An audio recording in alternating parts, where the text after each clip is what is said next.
okay so मैले ध्यान गर्दा गर्दै धेरै मेथड ट्राई गरेँ र अहिले एउटा मेथडले चाहिँ सबभन्दा राम्रो मेथड मलाई काम गरे जस्तो लागेको भनेको हुन त यो अरूले पनि गरिरहेको थिए सुनिरहेको तर धेरै मेथड कसले के विभिन्न ट्राई गर्दा गर्दै मलाई सबभन्दा बढी काम लागेको भनेको सबभन्दा बढी त्यो अलिकति ब्लिस स्टेट हुन्छ नि आनन्दको स्टेटमा पुर्याउन हेल्पफुल मेडिटेसन टेक्निक भनेको मैले युज गरेको मैले भोलि दिनमा यो चाहिँ आफूले बिर्सिन सक्छु आज मलाई ठ्याक्कै यो आयो यो हैन यो यसले काम गरेछ फेरि एक दुई दिनमा म आफैले बिर्सिन्छु र बिर्स्यो भने चाहिँ कस्तो के गर्ने भन्दाखेरि मेडिटेसन टेक्निक चाहिँ सास जब भित्र आउँछ साससँगै मन्त्रहरू मिलाउने कि जब सास भित्र आउँछ तब ओम नमः भन्ने सास भित्र आउँदा ओम नमः होइन जब सास बाहिर जान्छ शिवाय सास र मन्त्रको चाहिँ ट्युन मिलाउने कि साससँगै मन्त्र पनि मिल्ने सासभित्र आउँदा ओम नमः सास जाँदा शिवाय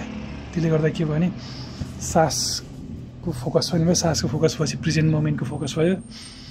मनको युज भएन सासमा चल्दाखेरि मन चल्दैन हामी प्रेजेन्ट मोमेन्टमै भइयो र मन्त्रले गर्दा के भयो भने अलिकति प्यासिभ भएन एक्टिभनेस भयो प्योर सासमा मात्र बस्दाखेरि विचार धेरै आउने अनि अलिकति त्यो कुराहरू दिलले गर्दाखेरि सासको कन्सन्ट्रेसन गाह्रो हुने अलिकति प्यासिभ जस्तो भएपछि अलिकति विचलले बनाउने रहेछ अनि सास र यो मन्त्र गर्दाखेरि चाहिँ राम्रो र अर्को चाहिँ के पनि गर्ने फाइदा भने चाहिँ यो पनि गर्नुपर्ने मैले बिर्सिन्छु पछि आफै पहिला मैले बनाएको थिएँ बिर्सेँ अब फेरि याद आएको छ अर्को के गर्नु भन्दाखेरि जहिले पनि बिहान र बेलुका 1 घन्टा बिहान 1 घन्टा बेलुका 1 घन्टा मिनिमम है अझ भ्याइन्छ पनि त्योभन्दा धेरै के गर्ने भन्दाखेरि यसरी वाकिङ मेडिटेसन के वाकिङ हिँड्दाखेरि यसरी हिँड्दाखेरि पनि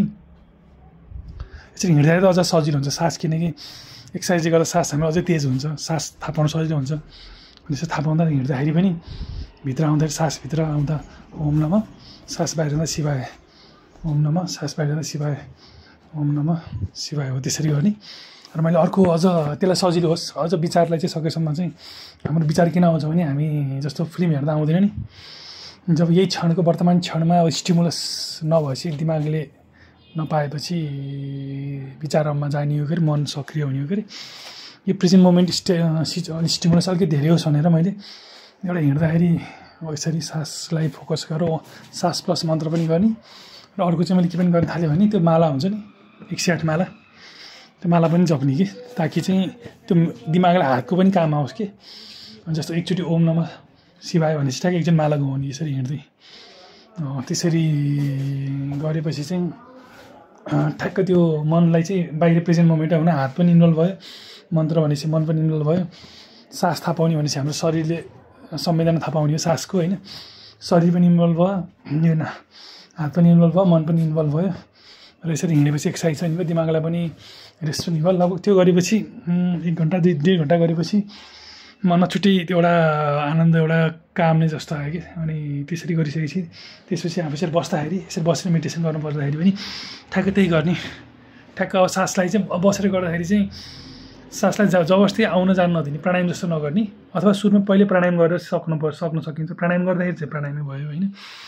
र मेडिटेसन गर्दाखेरि चाहिँ प्राणायाम जस्तो जबरजस्ती पहिला प्राणायाम गर्नु पऱ्यो होइन अनि जब ठ्याक्कै मेडिटेसन गर्दा चाहिँ प्राणायाम जस्तो जबरजस्ती तान्ने फाल्ने नगर्ने त्यो सुरुमा त गर्न सकिन्छ तर आफ्नो स्थिति हेरेर है अब सुरुमा मन अलिकति उसै छ जस्तो लाग्छ सासै अलिकति आर्टिफिसियली नै डिप ब्रेथ लिने फाल्ने हो कि होइन त्यो पनि गर्न सक्यो तर अब अलिकति माइन्ड स्टेबल छ जस्तो लाग्छ भन्दाखेरि चाहिँ नर्मली त 1 घन्टा त्यसरी हिँडेपछि स्टेबल हुँदो रहेछ 1.5 घन्टा हिँडेर गर्दाखेरि चाहिँ त्यसपछि ठ्याक्कै यसरी बस्ने सास फेर्नतिर चाहिँ आफूले जबरजस्ती नफेर्ने मनलाई ठ्याक्क फोकस गर्ने होइन अथवा जहाँ फोकस गरे पनि भयो पेटमा नाकमा जता शरीरभरि फोकस गर्ने अनि सास आफै आउन जान दिने कि अनि आफै गएको थाहा पाउने सास अब आफै आउँदाखेरि चाहिँ फेरि अब हामीले ओम नमः शिवाय ओम नमः भन्ने अनि फेरि जाँदाखेरि चाहिँ शिवाय फेरि ओम नमः अनि फेरि शिवाय त्यो गरिसकेपछि अब त्यो मन चाहिँ पहिले अलिकति हामीले त्यो वाकिङ मेडिटेसनहरू त्यो गरेको हुनाले मन चाहिँ ठ्याक्कै अलिअलि शुद्ध भइसकेको हुँदो रहेछ ठ्याक्कै त्यही टाइममा गरेपछि चाहिँ सास चाहिँ आफै एकदमै सूक्ष्म हुँदैन काम हुँदै गयो क्या त्यो मनमा विचार पनि आएन मेन गर्दा मन त्यसैमा एकत्रित भयो मन एकत्रित भएपछि सास आयो त्यसपछि घरि चाहिँ सास आयो गएको थाहा नहुने एकदम सूक्ष्म हुने गएको थाहा भएन भने केही पनि नहुने जस्तो आएको थाहा भनेदेखि ओम नमः भने गएको थाहा भएन त्यति छोडिदिने त्यो गरेपछि ठ्याक्क आयो अनि सास एकैछिन आफै रोकिने कि अब त्यो रोकेको बेला केही पनि नगर्ने अब आफू त्यही थाहा पाउने शरीर थाहा पाउने अथवा कुनै बेला अलिकति छट्टीपट्टि भयो भने त्यो बेलामा आफूले भन्नु ओम नमः शिवाय भन्न पनि सकियो अथवा सास रोकिएको बेलामा चाहिँ यतिकै शरीरमा यतिकै कहाँ के भइरहेछ अनि यतिकै छोडिदिनु पनि सकियो अनि त्यसपछि ठ्याक्कै त्यो सास अलिकति रोकियो स्टेज आइसकेपछि छुट्टै ऊर्जा यस्तो मन पनि आनन्द भयो यस्तो शान्त भयो यस्तो स्ट्रेसफुल मोमेन्टमा पनि यसले काम गरेँ अब स्ट्रेसफुल मोमेन्टमा मैले धेरै मेथडहरू ट्राई गरेँ अब प्राणायामहरू त राम्रो मैले पनि प्राणायाम पनि गर्छु सुदर्शन क्रिया आठवटाको सुदर्शन क्रिया पनि गर्छु भ्याएसम्म उसको इन्डियन इन्जिनियरिङको साम्भावी महामुद्रा पनि गर्छु सबै गर्छु त्यो पनि मैले सकेसम्म भ्याएसम्म गर्छु त्यो सबै गरेर राम्रो गर्दा राम्रो तर एक्ज्याक्ट मलाई एकदमै काम गरे जस्तो मैले त्यो फिल भएको मलाई एकदम काम गरेर मलाई जब एकदमै स्ट्रेस हुँदा साँच्चैकै रिल्याक्सेसन दिने मेथड भनेको चाहिँ यो जस्तो फिल भयो है ठ्याक्कै यो वाकिङ गर्ने अनि त्यसलाई चाहिँ लगभग 1-1.5 घन्टा गर्ने कि अनि मैले चाहिँ अझै के गरेँ भने त्यो 1-1.5 घन्टा यतिकै बस्दाखेरि मेन स्टिमुलस दिनु त हो ब्रेनलाई प्रेजेन्ट मोमेन्टमा आउन कुनै जादु त होइन सबै विज्ञान नै हो अब मेन सकेसम्म प्रेजेन्ट मोमेन्ट आउने विचारमा नरुमल लिनु त हो त्यसको लागि मैले अझ के चाहिँ राम्रो फेला पारेँ भने मैले टक्क त्यो मोबाइलमा चाहिँ युट्युबमा कुनै चाहिँ प्रवचनहरू सुन्ने अब गीतसितहरू सुन्न त जे सुन्ने हुन्छ तर आफूले आँखाले हेर्न नपर्ने यसरी सुन्न मात्रै परोस् ताकि हामी आफू यसरी मेडिटेसन गर्न पाइयोस् र त्यो गर्दा चाहिँ कुनै प्रवचनहरू सुन्ने कि राम्रो आफूले मनमा लागेको गुरुहरूको प्रवचन सुन्ने जुन भए पनि अब जुन मनपर्छ आफूलाई कुनै एउटा राम्रो प्रवचन कुनै राम्रो कुराहरू अथवा प्रवचन पनि सकेसम्म ध्यान सम्बन्धी नै भयो भनेदेखि अझ सजिलो हुन्छ मैले चाहिँ आज कुन गरिरहेको थिएँ मैले चाहिँ अहिले विज्ञान भैरव तन्त्र भन्ने चाहिँ यो ओशोले एक्सप्लेन गर्नुभएको छ कि ध्यानकै बारेमा कसरी ध्यान गर्ने भनेर विभिन्न मेथडहरू रहेछ र आफूले त्यो गर्दाखेरि पनि गर्दा र त्यहाँ ध्यानकै कुराहरू पनि सुन्दाखेरि पनि त्यसले अलिकति इनर्जी पनि आयो होला जस आफूले त्यो चाहिँ गर्नुपर्ने चाहिँ दिनदिनै म पनि अब सधैँ गर्छु बिहान उठेपछि म पनि फुर्सद भएपछि गर्छु बेलुका पनि फुर्सद भएपछि यताउता गर्नुभन्दा यही मेडिटेसन गर्छु यसले चाहिँ साह्रै भित्र आनन्द पनि दियो ऊर्जा पनि दियो समाधि पनि गयो मन पनि शान्त भयो यो मेथड चाहिँ मैले गर्छु है पछि बिर्सियो भने पनि यही गर्नु यो अरू त्यसमा जान्नुपर्ने कुरा चाहिँ के छ भन्दाखेरि त्यही हो मेन चाहिँ वाकिङ है वाकिङ मेडिटेसन चाहिँ बसेर गर्नुभन्दा पनि मेन चाहिँ त्यो वाकिङ गरेपछि त्यसले अब हिँड्दाखेरि हाम्रो शरीरलाई पनि फाइदा छ ब्रेनलाई पनि यसले हिँड्दाखेरि शरीरलाई पनि स्वस्थ दिमागलाई पनि स्वस्थ गर्छ भन्छ नि त्यो ह्याप्पी हर्मोन रिलिज गर्नुमा त्यही भएर चाहिँ मेन चाहिँ वाकिङ मेडिटेसन चाहिँ एकदम इम्पोर्टेन्ट दिनमा 2 घन्टा चाहिँ मिनिमम बिहान 1 घन्टा बेलुका 1 घन्टा समय हुन्छ नि 1.5-2 घन्टा गरे नि हुन्छ अथवा 1 घन्टा वाकिङ मेडिटेसन गर्ने अनि त्यसपछि फेरि 5-10 मिनट अथवा 10-15 मिनट आफ्नो कति मन लाग्छ फेरि एकछिन बसेर आँखाले हेर्ने